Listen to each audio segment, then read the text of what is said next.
سلام البنات، نتمنى تكونوا كاملين بالف خير وبصحه جيده.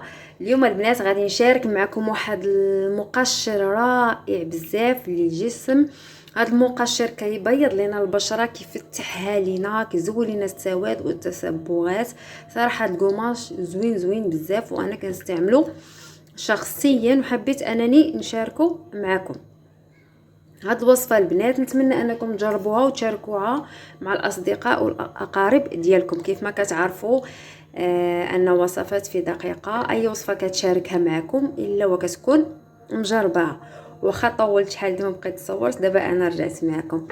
المهم البنات، بالنسبه الاول مكون كنحتاجو اللي هو نيدو، حليب مجفف. كنحتاجو حليب مجفف. غناخذوا ملعقتين من الحليب مجفف. حيت هاد الوصفه البنات تقدروا تستعملوها الوجه ديالكم، يعني ما عندها حتى شي اضرار. كنحتاجوا 2 معالق ديال سكر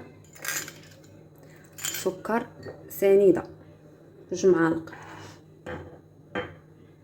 كنحتاجوا الكركم. كيف ما كتعرفوا الكركم كيفتح لينا البشره، كيزولها، كيزولنا اثار ديال الحبوب اللي كتكون عندنا في بشره الوجه والجسم. غناخذ منه راس ملعقه صغيره من الكركم.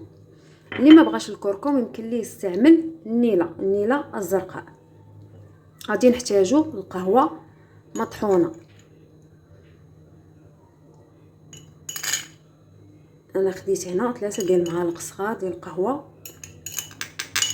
مطحونه. غنخلط هاد المكونات جيدا. كيف ما شفتوا المكونات متوفرين في كل بيت وفي الكوزينه ديالكم. غادي نضيف عليهم دانون طبيعي، زبادي دانون بالسوس. غادي نضيف 2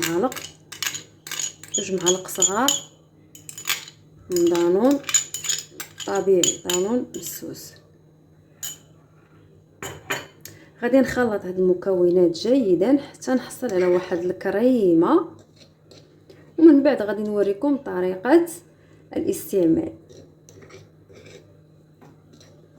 كنحركوه مزيان. الا ما تجمعش لكم هذا الخليط كنبقاو نزيدوا عليه، نضيفوا ليه ماء عادي، نضيفوا ليه ماء بارد.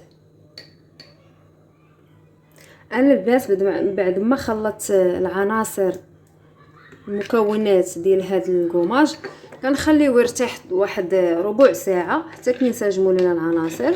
بالنسبه لطريقه الاستعمال، ملي كتمشيو للحمام الدار ولا الحمام ديال الزنقه، كتغسلوا كتحكوا، كتخليو هذه الوصفه هي الاخرى البنات. كديروا الصابون، لان الا درتوا هذه الوصفه ولا اي قماش درتوه ودرتو وراه الصابون، يعني راه ما كيبقى حتى شي مفعول. هاد الوصفه البنات انا شخصيا اش كندير الصابون، كنشلل، كنطلي هاد الوصفه، كنطليها الجسم ديالي كامل وبحركه دائريه صافي، وكنخليها واحد 10 دقائق حتى لربع ساعه صافي، وكنغسلها. ولكن ما كنعاودش ندير الصابون، كنشلل غير بجلدوش.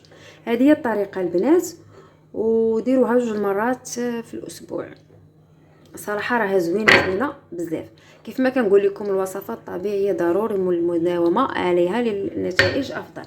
يلا بنات، نخليكم على خير ونتمنى ان الوصفه تعجبكم وتشاركوها. يلا بسلام عليكم.